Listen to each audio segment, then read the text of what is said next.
হরে কৃষ্ণ বন্ধুরা, আশা করি তোমরা ভালো আছো। আমিও ভালো আছি। আর আজকে দেখো সজনে ডাঁটা কুমড়ো আলু দিয়ে একটা তরকারি বানাবো। আর এই তরকারির মধ্যে দেবো বাদাম।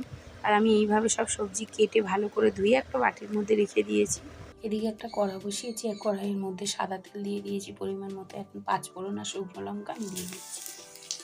ফোড়নটা খুব ভালোভাবে ভাজা হয়ে গেছে, এখন সবজিগুলো দিয়ে দেবো।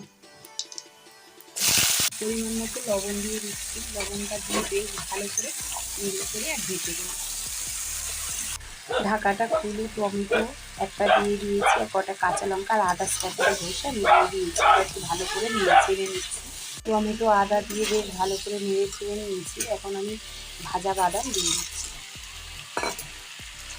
ভাজা বাদামটা দিয়ে ভালো করে নেড়ে চেড়ে নিচ্ছি। আর সবজি প্রায় ভালোভাবে সিদ্ধ হয়ে এসছে।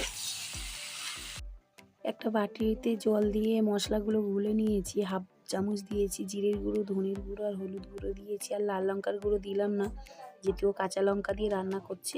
এখন সবজির মধ্যে দিয়ে দেবো। জলে গলা মশলাটা দিয়ে দিয়েছি, দিয়ে কিন্তু বেশ ভালো করে কষিয়ে নিয়েছি। আমি আরও অল্প করে একটু জল দেবো।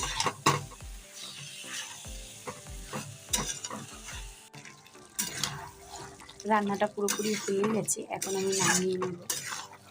দেখো কেকটি কিন্তু দারুণ হয়েছে, আর সব কিছু বেশ ভালোভাবে সিদ্ধ হয়ে মাখা মাখা হয়েছে। এখন আমি নামিয়ে নেব।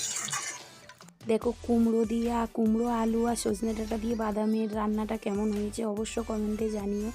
আর দেখো দেখতে কিন্তু দারুণ লাগছে, আর খেতে কিন্তু দারুণ স্বাদ হয় এইভাবে যদি রান্না করা যায়।